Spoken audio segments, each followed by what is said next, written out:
ఆదికాండము 20వ అధ్యాయం.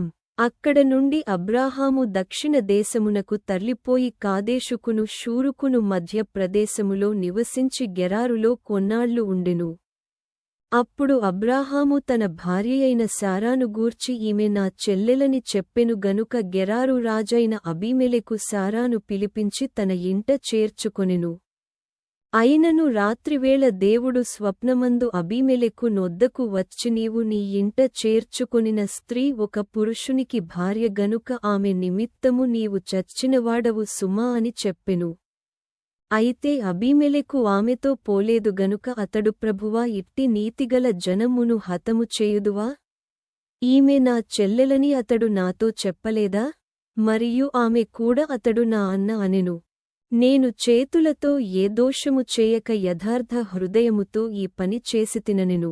అందుకు దేవుడు అవును, యథార్థ హృదయముతో దీని చేసితివని నేనెరుగుదును. మరియు నీవు నాకు విరోధముగా పాపము చేయకుండా నేను నిన్ను అడ్డగించితిని. అందుకే నేను నిన్ను ఆమెను ముట్టనీయలేదు. కాబట్టి ఆ మనుష్యుని భార్యను తిరిగి అతని కప్పగించుము. అతడు ప్రవక్త, అతడు నీ కొరకు ప్రార్థన చేయును, నీవు బ్రతుకుదువు.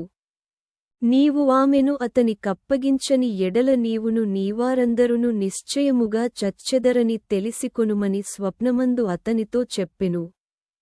తెల్లవారినప్పుడు అబీమెలెకు లేచి తన సేవకులందరినీ పిలిపించి ఈ సంగతులన్నీయు వారికి వినిపించినప్పుడు ఆ మనుష్యులు మిగుల భయపడిరి. అబీమెలెకు అబ్రాహామును పిలిపించి నీవు మాకు చేసిన పని ఏమిటి? నీవు నా మీదికిని నా రాజ్యము మీదికిని మహాపాతకము తెప్పించునట్లు నేను నీ ఎడల చేసిన పాపమేమిటి? చేయరాని కార్యములు నాకు చేసితివని అతనితో చెప్పెను. మరియు అబీమెలెకు నీవేమి చూచి ఈ కార్యము చేసితివని అబ్రాహాము నడుగగా, అబ్రాహాము ఈ స్థలమందు దేవుని భయము ఏమాత్రమును లేదు గనుక నా భార్య నిమిత్తము నన్ను చంపుదురనుకొని చేసితిని. అంతేకాకామె నా చెల్లెలనుమాట నిజమే. ఆమె నా తండ్రి కుమార్తెగాని నా తల్లి కుమార్తె కాదు. ఆమె నాకు భార్యయైనది. దేవుడు నన్ను నా తండ్రియిల్లు విడిచి దేశాంతరము పోవునట్లు చేసినప్పుడు నేను ఆమెను చూచి మనము పోవు ప్రతి స్థలమందు ఇతడు నా సహోదరుడని నన్ను గూర్చి చెప్పుము.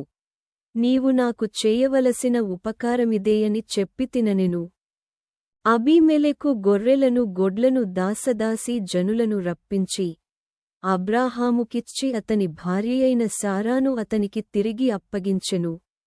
అప్పుడు అబీమెలెకు ఇదిగో నా దేశము నీ ఎదుటనున్నది. నీకిష్టమైన స్థలమందు కాపురముండుమనెను.